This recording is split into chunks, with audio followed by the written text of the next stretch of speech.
കാടാമ്പുഴല്ലേ മുഖമക്കനെ കെട്ടൊരു താത്ത നിരന്തരം സുൽഫത്തിന്റെ പേര് പറഞ്ഞും ഫോട്ടോ വെച്ചും പേര് പറയാതെയും വീഡിയോസുകൾ ചെയ്യുന്നുണ്ട് എന്ന് എന്നോട് ഒരുപാട് ആളുകൾ ചോദിച്ചു. എന്താണ് സുൽഫത്ത് അതിനെതിരെ പ്രതികരിക്കാത്തതെന്ന് ചോദിച്ചു.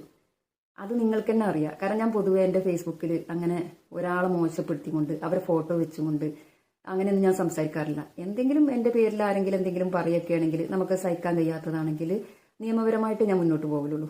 അത് മാത്രമല്ല, ഈ താത്ത ഒരു സമയത്ത് എൻ്റെ നല്ലൊരു കൂട്ടുകാരിയായിരുന്നു. ഞങ്ങൾ ഒരു പാത്രത്തിൽ ഭക്ഷണം കഴിച്ച് ഒരേ ബെഡിൽ കിടന്നുറങ്ങി. അങ്ങനെയൊക്കെ ഒരു നല്ല സൗഹൃദമായിരുന്നു. അത് പെട്ടെന്ന് ചെറിയ ചെറിയ പ്രശ്നം കൊണ്ട്, അതായത് ചെറിയ പ്രശ്നം എന്ന് പറഞ്ഞാൽ ഈ താത്തൻ്റെ അടുത്ത് നിന്ന് കുറച്ച് ക്യാഷ് വാങ്ങിച്ചിരുന്നു. കാരണം അവർക്ക് വീട് പണി നടക്കുന്നുണ്ട്.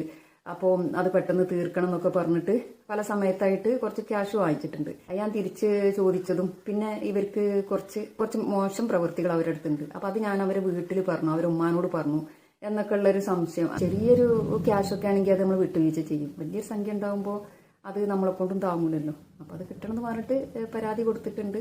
അപ്പോൾ ആ പരാതി കൊടുത്ത കാരണത്താൽ താത്ത ഇങ്ങനെ ഇടയ്ക്കിടയ്ക്ക് എന്നെക്കുറിച്ച് വേണ്ടാത്ത ഓരോ വീഡിയോസ് ചെയ്യും, അതും പറയും. അപ്പം അതിനൊക്കെ നമ്മൾ തിരിച്ച് പ്രതികരിക്കുക എന്ന് പറയുമ്പോൾ എന്നെ സംബന്ധിച്ച്, ഞാൻ വളർന്ന തറവാടിനെ സംബന്ധിച്ച് അതൊന്നും ശരിയല്ല. ഇവരുടെ പേരിൽ നല്ല ഞാൻ ആരുടെ പേരിലും ചെയ്യാറില്ല.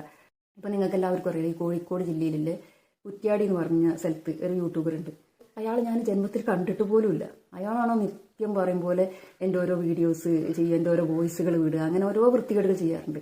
അപ്പോൾ ഒരു ദിവസം ഇങ്ങനെ RSSകാർ പിന്നാലെയാണ് സുൽഫത്ത്, RSSകാർ സുൽഫത്തിന് ദണ്ട് കയറ്റി, അങ്ങനെ എന്തൊക്കെയോ പറഞ്ഞിട്ട് വൃത്തിയായിട്ട് വീഡിയോ ചെയ്തപ്പോൾ ഞാനത് പരാതി കൊടുത്തു.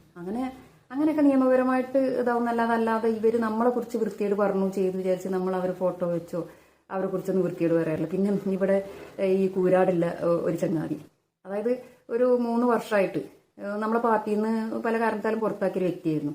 അപ്പോൾ ഒരു 3 വർഷമായിട്ട് ഇങ്ങനെ ഓരോ എൻ്റെ ഫോട്ടോസ്, വീഡിയോസ്, പിന്നെന്തോ വേറെന്തോ ഈ കമ്പ്യൂട്ടറിലൊക്കെ ചെയ്തിട്ട് ഓരോ ശബ്ദങ്ങളൊക്കെ ഉണ്ടാക്കുമല്ലോ, അങ്ങനെയൊക്കെ ഓരോന്ന് എന്നുവെച്ചാൽ 3 വർഷമായിട്ട് നമ്മളിങ്ങനെ നിരന്തരം എന്നെക്കുറിച്ച് വീഡിയോ ചെയ്യുക, ഫോട്ടോസ് അങ്ങനെയൊക്കെ ചെയ്തപ്പോൾ ഞാൻ അയാളെ പേരിൽ പരാതി കൊടുക്കും. അയാൾ പിൻവലിക്കും, വീണ്ടും പരാതി കൊടുക്കും, പിൻവലിക്കും. പിന്നെ വേറെ ഒരു വലിയൊരു പ്രശ്നത്തിന് ഒരു പരാതി കൊടുത്തു. അങ്ങനെ അയാൾക്കെതിരെ കേട്ടോ ഞാനിങ്ങനെ വീഡിയോ ചെയ്യുക, അങ്ങനെ അതിൻ്റെ പിറകെ പോവുകയോ ഒന്നും ചെയ്യാറില്ല. അപ്പോൾ കുറ്റ്യാടിയിലില്ല യൂട്യൂബർക്കാക്കുകയാണെങ്കിലും, കൂരാടില്ല യൂട്യൂബർക്കാക്കുകയാണെങ്കിലും, കാടാമ്പുഴല്ലേ മുഖമക്കനത്താത്തയാണെങ്കിലും അവർക്ക് എന്തോ പറഞ്ഞോട്ടെ, അതിന് നിയമപരമായിട്ട് ഞാൻ മുന്നോട്ട് പോകും. അല്ലാതെ അവരെ പോലെ ഇങ്ങനെ ഇതിലിങ്ങനെ വന്ന് ഓരോന്ന് പറയാന്നൊക്കെ പറഞ്ഞ് അങ്ങനെയൊക്കെ നമ്മളെ വില കളയാൻ ഞാൻ ആഗ്രഹിച്ചിട്ടില്ല.